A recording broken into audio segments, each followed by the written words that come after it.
Do you ever feel like you need a degree in Latin to understand some fly fishing books?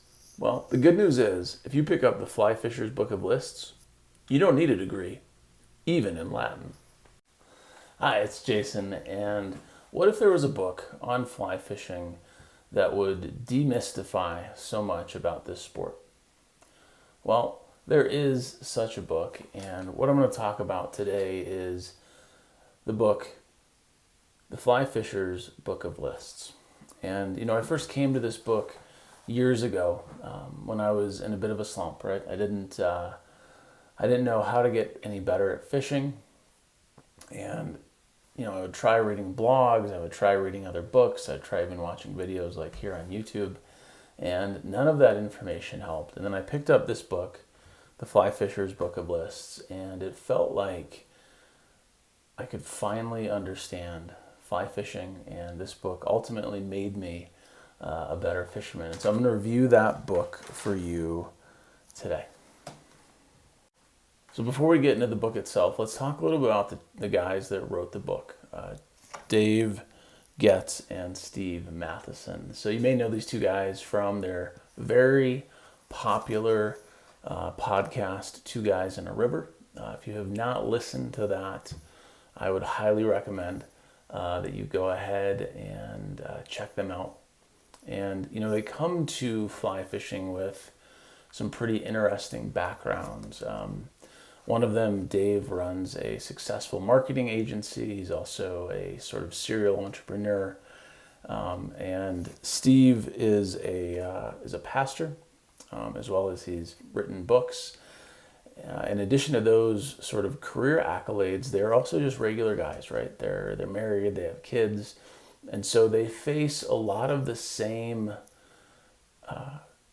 challenges that you and I do, right? When we have a lot of obligations, we have a lot of things on our calendars, but we still want to be able to go fishing and have that time be really successful. And so I think that perspective, right, of that they are successful in their careers, they are committed to their families, and yet they are also successful fishermen. And so that background really informs the structure and the content in this book, right? Because a lot of fly fishing literature out there makes this sport seem really complex, right? It makes it seem really complicated and difficult to understand. And I know when I was first looking to get better at fly fishing and I would pick up other books, it was a little bit intimidating, right? To try to even decipher what they were saying, because it felt like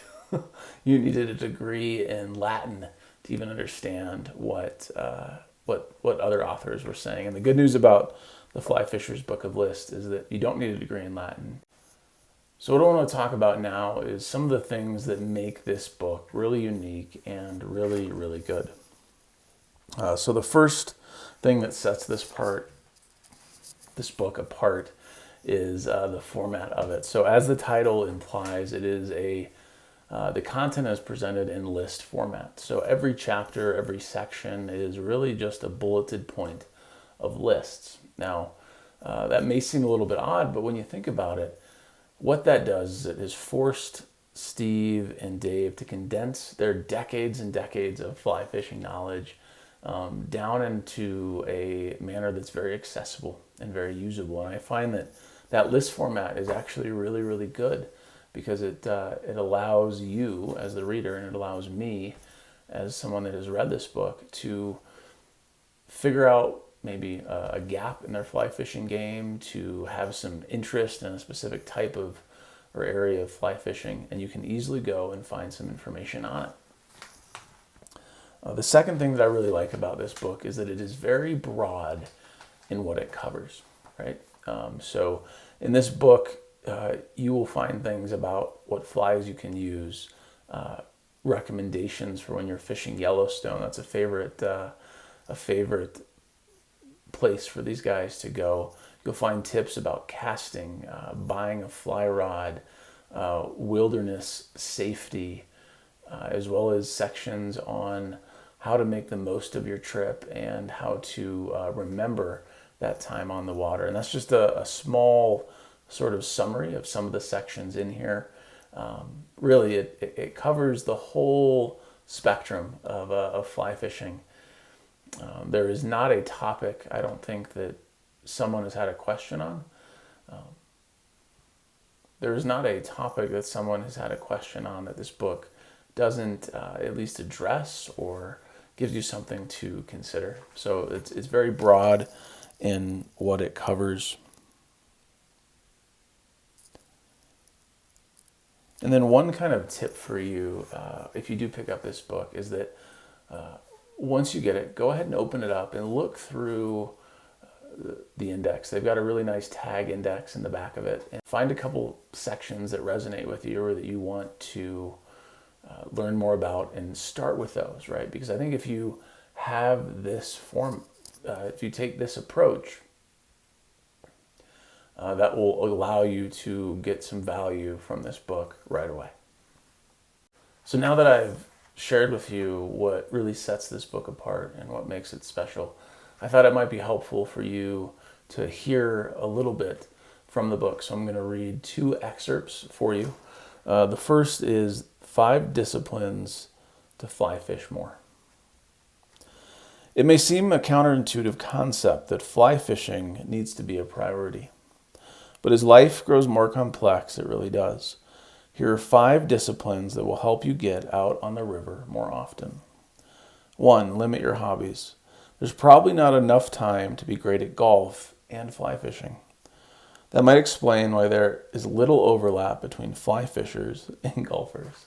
And so I'm going to pause here from reading and just point out that one of the other great things about this book is that there is a sense of humor, right, that really runs through it. Dave and Steve don't take themselves and don't take fly fishing too seriously like a lot of other people in this sport do. And I think that sense of humor really makes what they write and how they write really approachable. And that's something that I appreciate about them and this book. I'll continue. Put it on your calendar. Sounds simple enough, but once the time has been budgeted, it's harder to kick the can down the road. 3. Find a fly fishing buddy. This is probably harder than it sounds if you're just starting out, but a buddy tends to hold you accountable to get on the river. And so this section goes on to talk about making the most of time on the river, and then finally also to take chunks off, where basically you fish for a few days in a row, or you're a really concentrated period.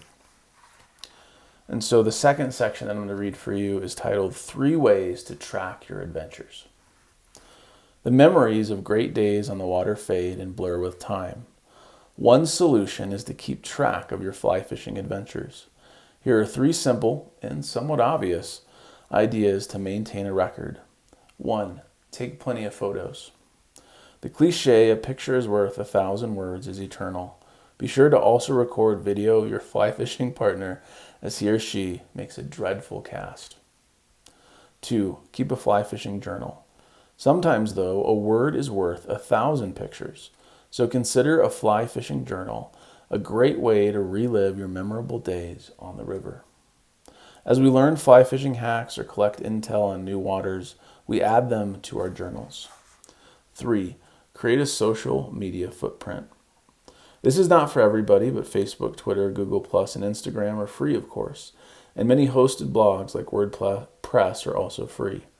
Instagram is a favorite of many fly fishers who want to brag about their fish. And so what I hope from reading from those 2 excerpts, you will see that not only the content is very straightforward, but it is also written in a way that really connects and really resonates with fly fishers. And on that tip of keeping a fly fishing journal, after reading this book, I began doing that several years ago, where I would write down after each trip, where I went, what flies I used, what the conditions were like. And what I found was that practice of keeping a journal really helped me not only become a better fly fisherman, but it also helped me during periods when I couldn't go fishing. I could go back through that journal, think about the trips that I could take. I could then plan for future trips. So those 2 excerpts are just two sections of the book that are really, really great and two of my favorites. And I'm sure that if you pick up this book, you will find there are some sections in there that you like as well. We've covered the format of the book and shared with you a couple sections from the book itself. I thought it would be helpful to talk through who this book might be well suited for. And the first category or the first type of person that I would recommend is a beginner. The format itself, the tips, and as well as the breadth of what is covered is really well suited for someone that is either interested in this sport or has been in the sport for a little while and wants to get better. And the reason for that is, unlike other books, the Fly Fisher's Book of Lists allows that new fly fisher or that person who is interested in fly fishing to not feel intimidated by the sport, right? Which is really, really good and is very different than most fly fishing literature out there. The second category that comes to mind for who this book would be well suited for is the intermediate fly fisher. And the reason for that is I think there is enough value here and there are enough really unique tips and hacks that someone that has been fishing for a while and wants to improve their game can get information to do that from this book. And so those are the two people or categories of people that I would recommend consider this book. And even if you're an advanced fly fisherman, you could probably get some value for this, but I think that a advanced fisherman may kind of dismiss the book as, not complex enough or not detailed enough. But really, that's the special thing about this book, is it doesn't try to be like all the other fly fishing books that are out there.